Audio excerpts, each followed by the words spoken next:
Unit 14 passage. Amelia Earhart, 1897 to 1937. Biography.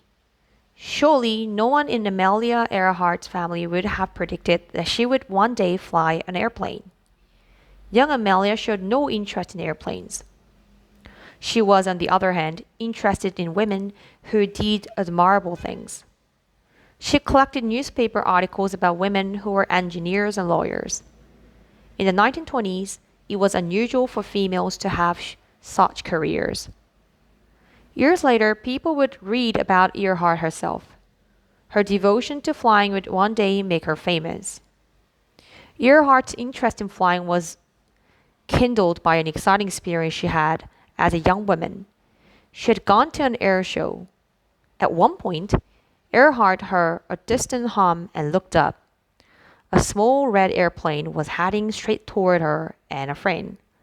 The plane flew so close that it blew Earhart's hair out of place. She was thrilled. When Earhart was 23, she flew on her first airplane. A year later, she took her first flying lesson. 6 months after that, she bought an airplane. In 1928, Earhart got a phone call. The man on the line wanted her to be the first woman to fly across the Atlantic Ocean. Was she interested? Earhart didn't have to think twice. An automatic reply of yes flew out of her mouth. 2 men flew the plane. Earhart made history just by being a passenger. That flight gave her an idea, though. Why couldn't she be the first woman to pilot the same route? In 1932, she achieved her goal. She became the first woman to fly an airplane across the Atlantic. In 1931, Earhart married George Putnam, and she became more famous.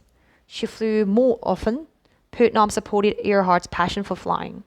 He didn't mind the long separations that the trips caused. His support helped her try new things. In 1935, she achieved her next goal. She flew across the Pacific Ocean alone.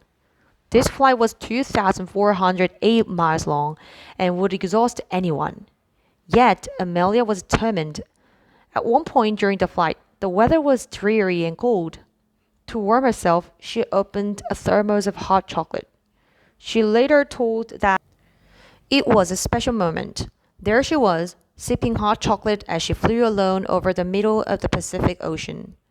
In 1937, Earhart planned another trip. Not other women had flown around the world yet. She wanted to be the first. She hoped that this stunt would be her last. Sadly, it did become her final trip. Somewhere over the Pacific Ocean, Amelia Earhart's airplane disappeared. No one knows for sure what happened.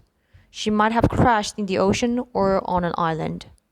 Whatever occurred, Amelia Earhart has a place in history.